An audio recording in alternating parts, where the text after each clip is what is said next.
नितीन गडकरी साहेबांचंच नाव माहिती असतं, कारण त्यांचं सर्व ठिकाणी प्रभाव आणि सगळीकडे फिरतात ते, म्हणून ते थोडंसं आणि जरा ते ओपनली लोकांना पाहिजे ते बोलू शकणारे ते एकमेव नेते दिसत आहेत आता. त्यामुळे थोडंसं त्यांच्याविषयी सुप्त आकर्षण आहे, अदरवाईज दुसऱ्या कोणाचं अस्तित्व नाही आहे.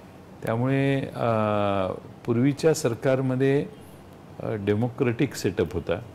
मनमोहन सिंग जरी प्राईम मिनिस्टर होते तरी बाकीचे वेगळे पक्ष जे होते त्यांचं अस्तित्व होतं, त्यांच्या म्हणण्याला अर्थ असायचा आणि घटक पक्षाने मांडलेली भूमिका ही मंत्रिमंडळात माझ्या माहितीनं कन्सिडर व्हायची.